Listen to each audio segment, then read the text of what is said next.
네, 안녕하세요. 세뇌 탈출입니다.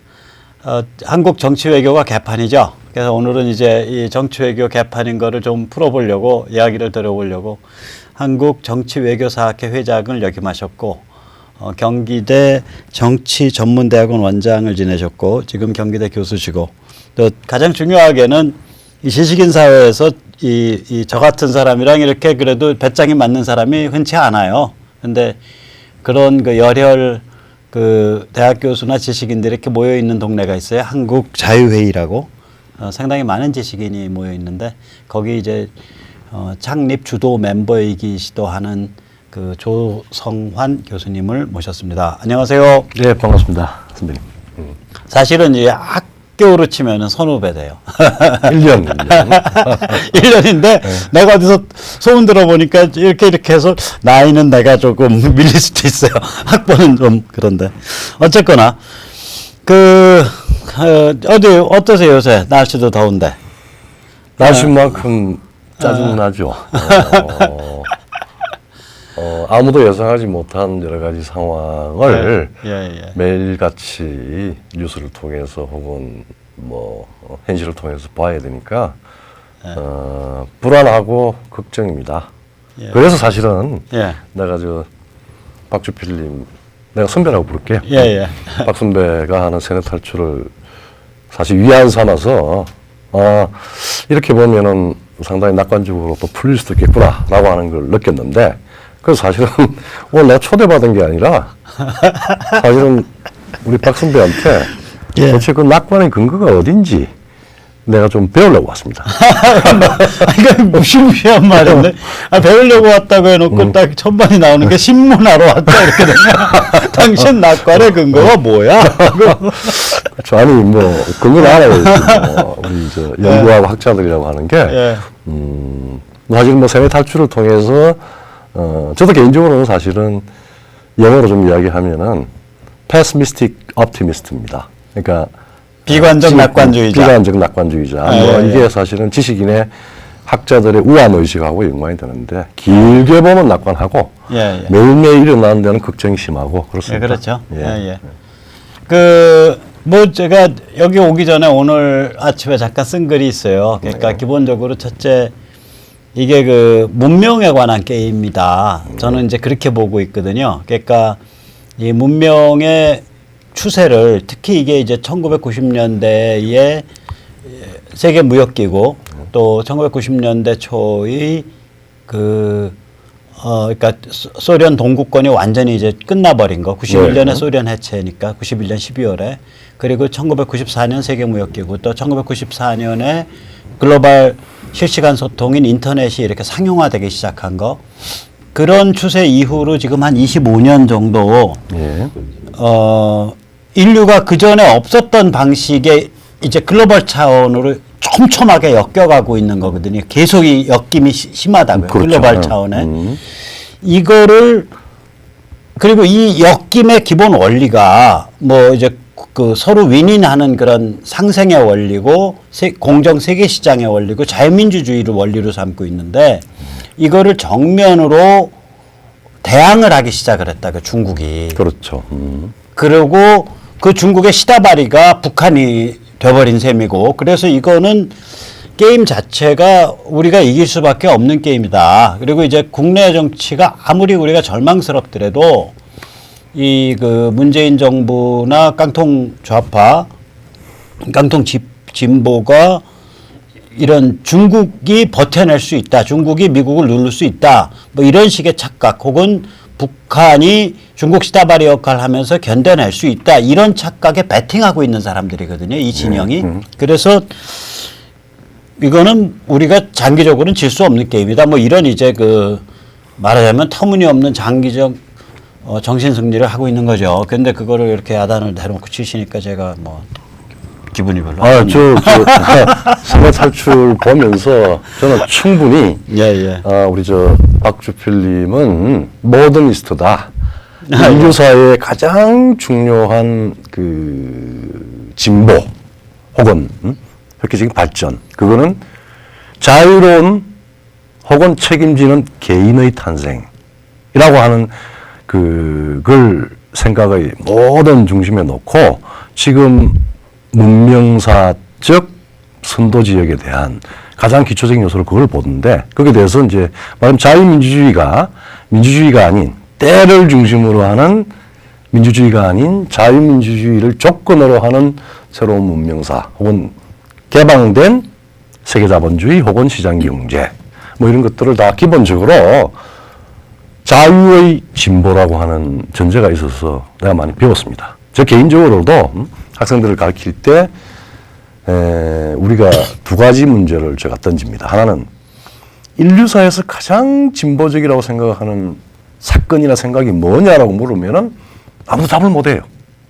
근데 자유라 그런 자유, 개인의 독립과 자유가 진보인가 아니면은 요새 자칭 진보라고 하는 소위 수구 반동의 소위 마르크스 계급적 혁명이 진보인가를 물어보면은 90% 이상은 자유로운 개인의 탄생이라고 봐요.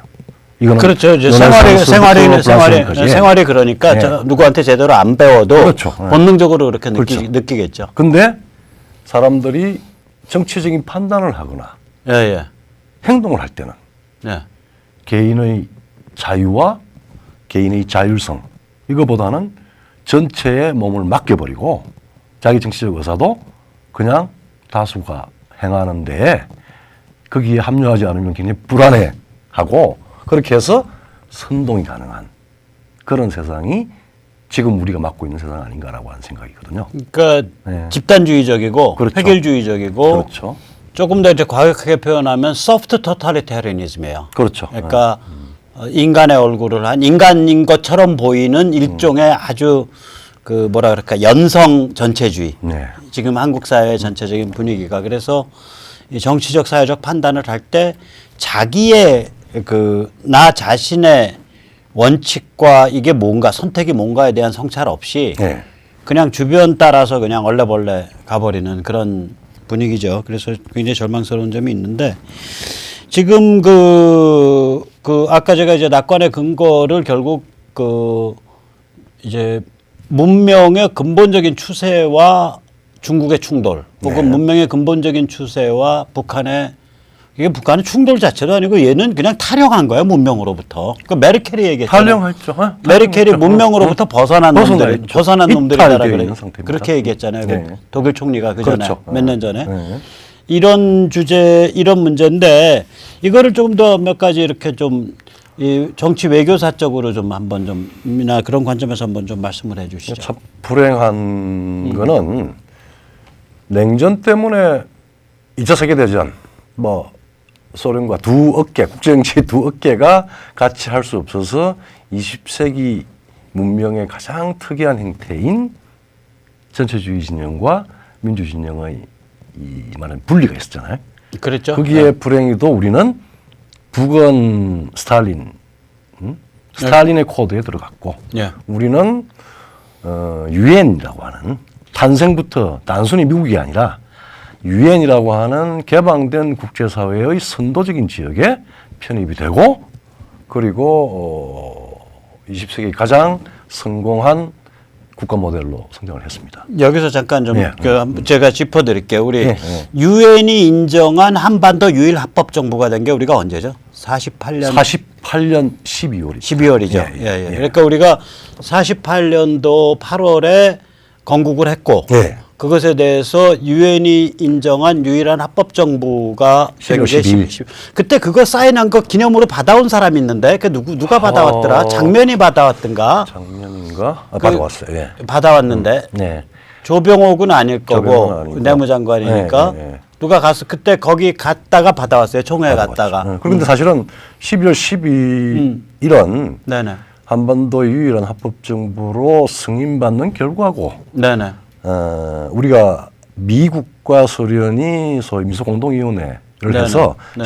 신탁 통치를 하려고 그랬잖아요. 그랬죠. 그 부분에 대해서 이제 이승만과 김성수 등등 한국의 남노동을 제외한 예. 특히 우파 그 지도자, 특히 이승만이 깡패까지 동원해서 예. 소위 말하자면 하지 중장을 급박해서 깡패를 동원했어요. 그때 김도환을. 아니 김도한 깡패가 아니라 뭐 서북 청년단이다 뭐다 뭐다. 서북 청년단은 그 깡패라 그러면 깡패라. 실력을 동원해서. 실력을 동원.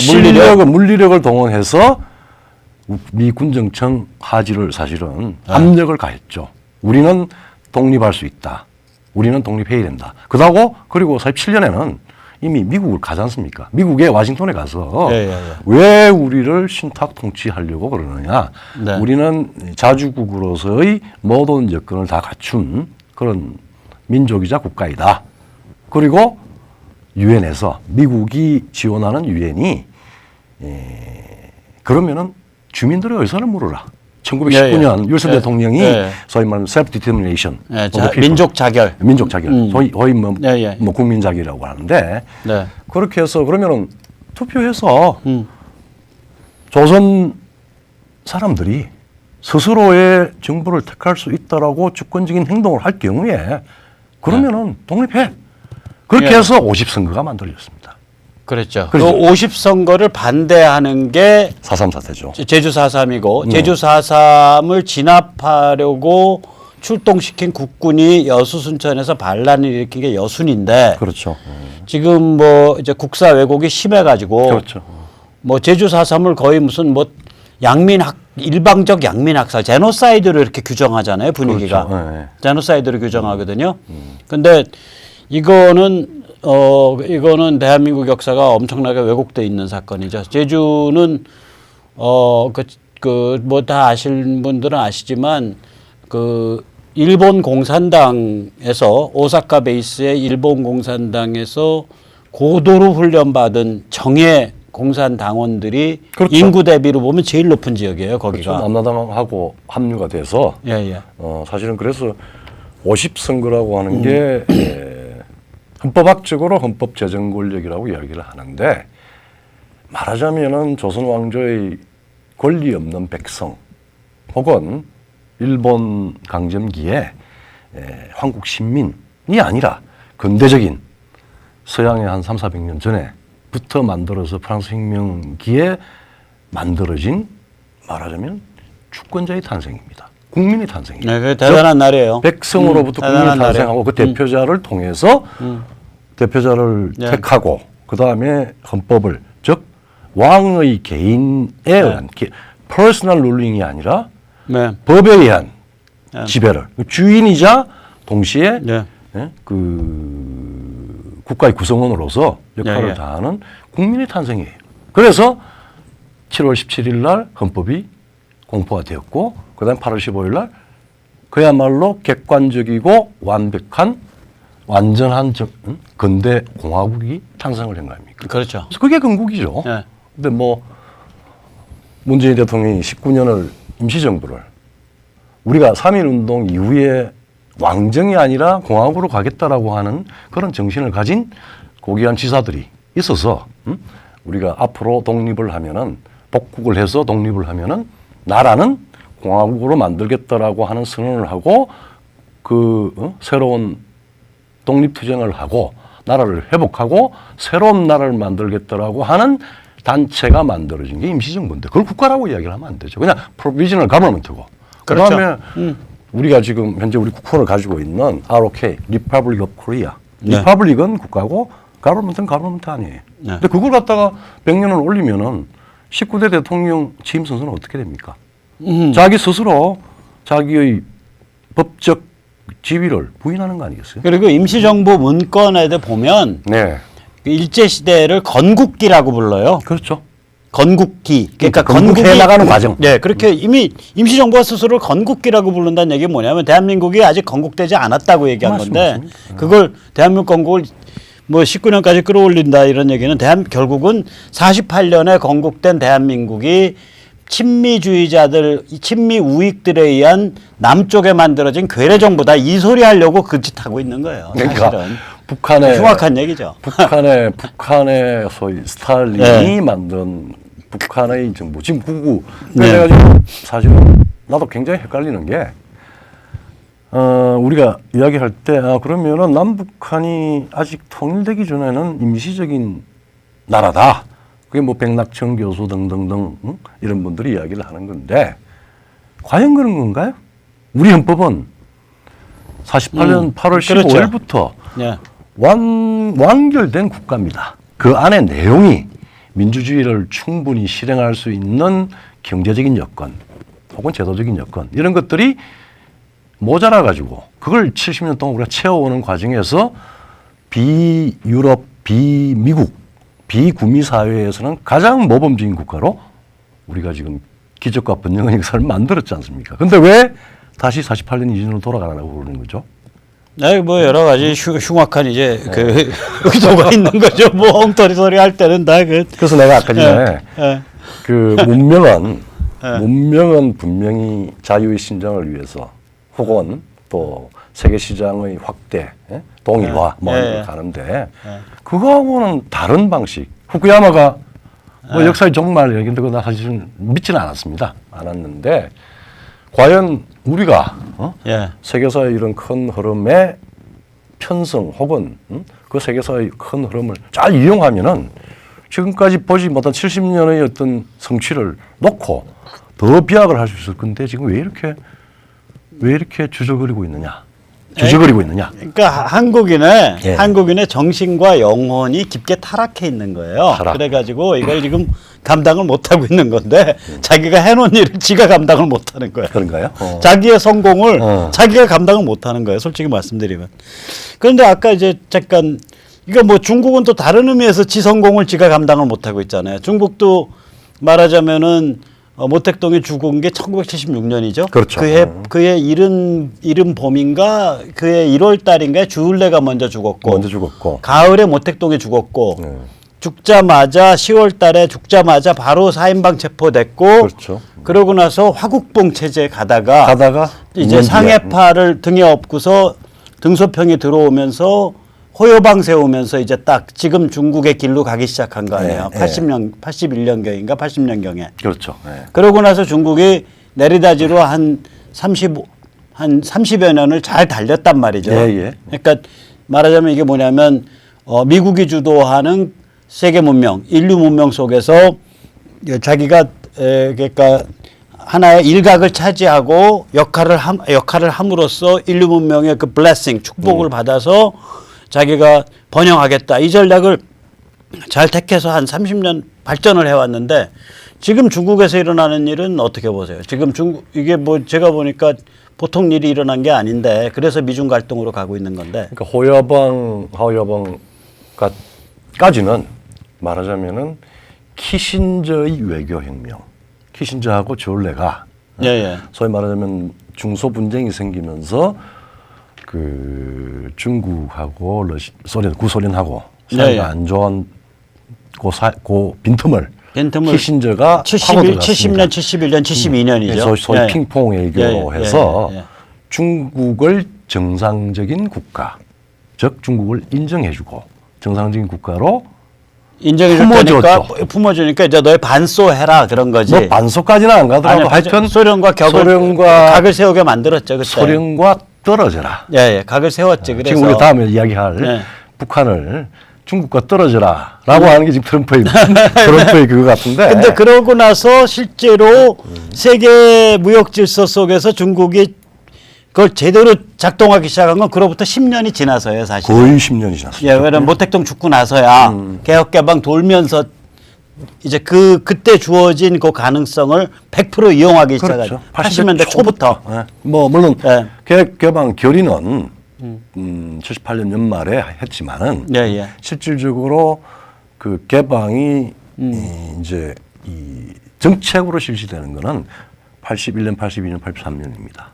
그리고 내부적으로 내부적으로 농촌 지역에 소위 텃밭을 인정을 하고 그다음에 농촌 지역에 향촌 기업이라고 해서 이제 그 농업과 관련된 기업들을 인정을 하고 그러니까 집단 농장을 해체하는 거죠. 그게 79년인가? 79년에 결의하고 그게 이제 80년, 81년, 82년, 84년 한 4, 5년 동안에 아주 실험적으로 점과 점을 가지고 이루어집니다. 그리고 물론 이제 그 홍콩을 거점으로 삼아 우리 왜 박정희 모델이라고 이야기를 하지 않습니까? 소위 말하자면 싼 노동력을 팔아서 세계 자본을 끌어들이는 방식으로 해서 홍콩 옆에 심천, 주해 이런 걸 가지고 특구를 만들어서 이제 시작을 했죠. 그 어디죠? 저기 뭐야 그 우리가 후지안인가? 예, 예. 저기 뭐죠? 우리 푸젠, 복권. 복권. 예. 복권부터 했죠 처음에. 처음에, 복권에서부터 홍콩까지 벨트였죠. 홍콩까지, 홍콩 벨트고. 그러니까 복권, 광동. 그러니까 이제 되는 거죠. 홍콩하고 바로 지금 거리에 있는 이제 그 심천, 주해. 주해가 이제 복권이고 심천, 광동이고 이런 식으로 해서 이제 시작을 했고 사실은 그렇게 해서 이제 개방 경제에 들어오고 공산당은 공산당 지배는 경제 사회 영역은 조금 휘줄어가면서 저 시장 경제에 편입될 수 있도록 말하자면은 중국 권력이 세계 문명에 편입될 수 있도록 군자 역할을 하다가 그 얘기를 30년을 해왔지. 그래서 번영을 했지. 번영을 했죠. 근데 그 어느 날 갑자기 확 뭐가 바뀐 것 같아. 뭐 확 100% 바뀌진 않았지만은 이 시진핑이 집권을 하면서 집권하는 그게 언제죠? 2013년으로 봐야겠죠. 그렇죠. 2013년 지난번에 우리 세뇌 탈출에 우리 저 박선배가 이야기를 했는데 미중 전쟁 중에서 사실은 중국은 우리도 마찬가지지만은 정치라고 하는 건 사실 엘리트들의 경쟁 구도입니다. 근데 그렇게 되겠죠. 한 세력이 전체를 다 먹으려고 그러면은 사단이 생겨요. 문제가 생깁니다. 민주주의도 마찬가지입니다. 근데 중국의 문제는 공청이 이게 세력으로 자기를 못 만든 것 같아요. 근데 이제 지금 공청회, 공산청년, 그러니까 그게 이제 마지막에 후진타오였고 시진핑 직전, 그 전에 이제 공청을 밀은 장쩌민, 장택민이가 했고, 그 전에 저기 어디냐 저거 그 89년도 그 천안문 그 군중들 민주화 시위 편들었다가 쫓겨나서 가택연금 17년 당하고 죽은 조자양이가 했고 그것도 공청이고 그 전에 호요방이 했죠. 후야오방 그것도 공청이죠. 그렇게 이제 이게 공청 지도자 3인 그 다음에 상해파 지도자 1인 해서 이게 30여 년 33년 체제거든요. 그렇죠. 그 33년 체제인데 이 33년 체제 동안 공청이 단단한 실체가 만들어진 게 아니라 물러 터졌어.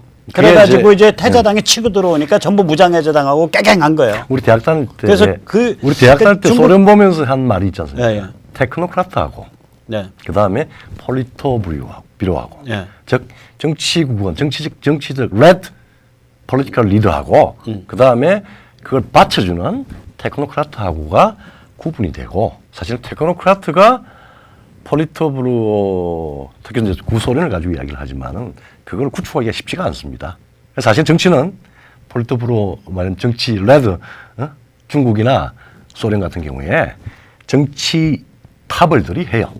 거기에 이제 실력 있는 테크노크라트들이 공청은 테크노크라트 세력이거든요. 그게 그렇죠. 그런데 얘들을 쓰다가 날려버린 거예요.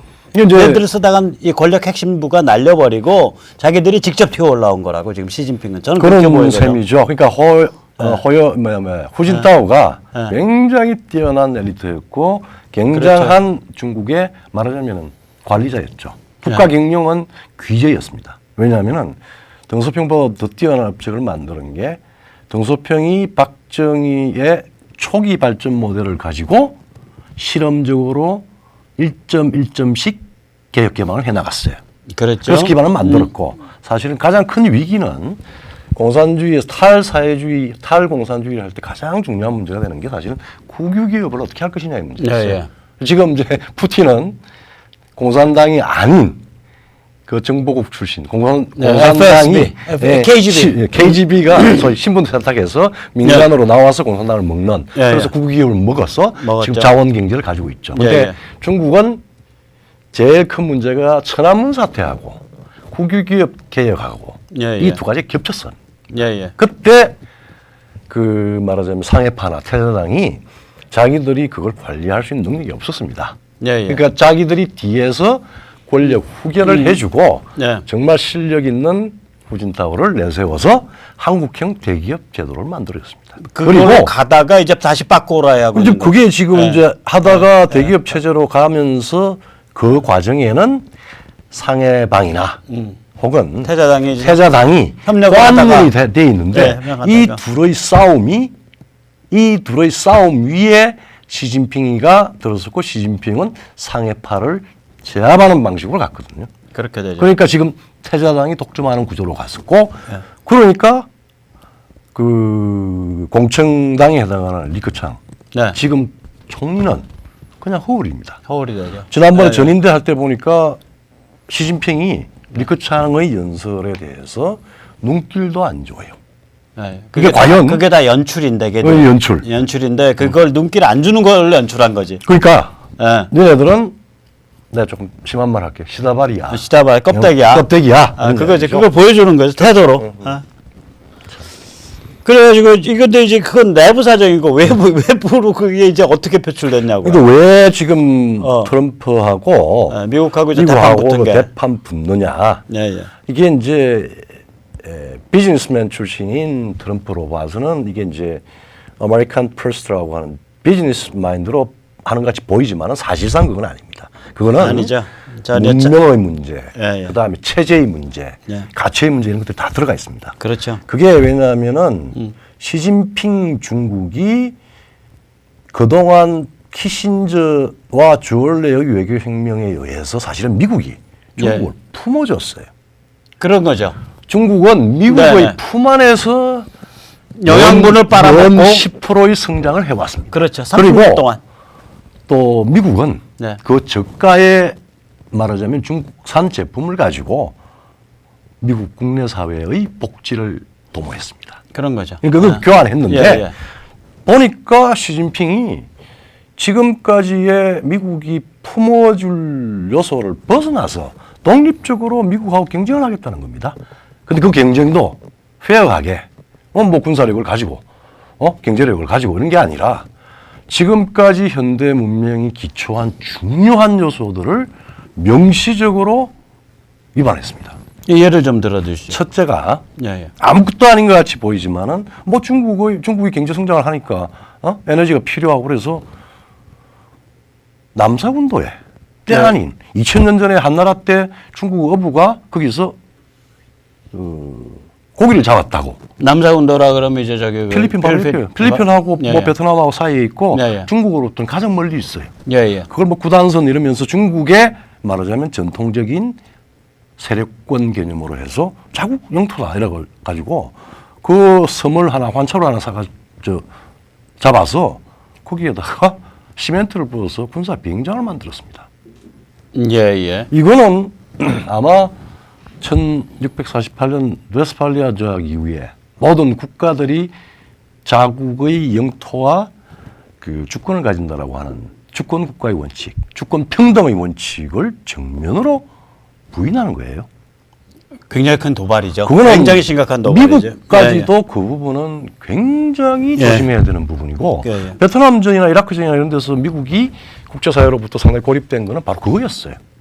근데 그래도 이렇든 저렇든 간에 미국은 세계 경찰 국가로서의 그게 있기 때문에 넘어갔는데 중국은 그걸 그런 식으로 국제사회의 규범을 무너뜨릴 정도의 능력이나 힘이나 혹은 소프트 파워, 리더십이 없어요. 없죠. 그랬죠. 그다음에 두 번째 속빈 강정인데. 그래가지고 또 1대1로 이래가지고 말하자면 2000년 전에 한나라 제국 혹은 당나라 제국, 당 코스모폴리타니즘 이렇게 해서 당 보편주의 이렇게 해가지고 갑자기 지금 주권 평등한 국가에서 예치를 하겠다고. 예치. 그러니까 예절할 때. 예절할 때. 서양은 서양의 주권 평등은 전쟁이 불가피하니까 우리는 예에 의해서 다스리는. 그러니까 조공정책 만들겠다. 그래서 21세기 반 조공 시스템 비슷한 걸 만들려고 일대가 대륙으로 해서 소위 타클라마칸 사막을 넘어서 그 다음에 스탄 국가들을 지나서 이란 터키까지. 그다음에 이란 터키까지 가서 헝가리를 지나서 뭐 독일, 유럽으로 가겠다. 프랑스까지 가겠다. 근데 왜 가집니까? 중간에 시리아에서 막히고 스탄 국가에 이미 미국의 미군 비행장이 있고 러시아에 말하자면은 이 관할권이고 영향력권이고 구소련이었고 그러니까 아무런 큰 실익도 없이 뭐 자원 좀 하고 돈 좀 빌려주고 자원을 확보한다는 방식인데 그게 뭐 돈이 됩니까? 허영이죠. 허영이죠. 그러니까 그다음 두 자기 번째- 어떤 머리가 뽕에 취한 거야. 그러니까 그래서 과거형, 굉장히 좀 이상하다. 과거형이죠. 중국 몽 이러는데 정말 몽이야. 아메리칸 드림하고는 전혀 달라요. 예, 아메리칸 몽. 드림은 정말 대륙에서 예. 유럽 대륙에서 아시아 대륙에서 모든 좌절하고 힘 다 모든 근거를 다 잃은 사람이 예. 마지막 예, 예. 미국 가서 내 몸을 던져서 성공해보자. 이래가지고 다 그게 아메리칸 드림인데. 그게 자유가 주어졌죠. 예. 근데 중국은 그런 나라가 아니고 갑자기 당나라의 영광을 찾자라고 하는 거예요. 그러니까 독고주의적 개꿈이에요. 반동이죠. 그러니까 반동이죠. 니오 트래디셔널리즘이라고 이야기를 하는데 지금 21세기의 신전통주의. 신전통주의, 전통을 가져와서 예, 예. 사회주의의 공백을 메꾸려고 하는데 그게 되겠습니까? 예, 예. 그게 좀 힘들고 그리고 또 두 번째는 최근에 예. 와서 아주 그것이 예. 무역 전쟁으로까지 가야 된다라고 하는 거는 지금까지 미국과 중국은 미국이 임브레이스먼트를 해줬습니다. 자기 가슴에 품어줬어요, 중국을. 그렇죠. 그 시장도 내주고 네. 그다음에 WTO 들어가면 보증도 써주고 네. 그다음에 각종 미국의 아주 저 다국적 기업들이 중국이 투자하는데 지원해주고 미국이 이런- 주도하는 세계 질서. 세계질서라는 요람 속에서 큰 거지. 그렇죠. 예. 그리고 예, 미국은 그거죠. 뭐 상당한 부분 방해 안 했고 지원해줬고. 근데 그렇게 하는 데는 중국이 후진타오만 하더라도 이게 체제를 일당 독재에서 혹은 전체주의 체제에서 이제 개방된 체제로 조금씩 변하겠구나라고 하는 약간의 낙관적, 장기적 낙관을- 장기적인 낙관이 있었는데 예, 예. 이게 거꾸로 가니까. 거꾸로 가서 네, 이제 황제 체제 가니까. 황제 체제 비슷하게 가고 예, 작년에 통과시켰죠. 예, 예. 이거 사실은 그러니까 굉장히 중임을 제한 철폐. 철폐인데 이거는 사실은 네. 많은 중국 전문가들이나 일반 사람들은 혹시 좀 크리티컬하게 중국을 보는 사람들은 마오 체제로 간다 그러는데 그건 사실 스탈린 체제로 가는 겁니다.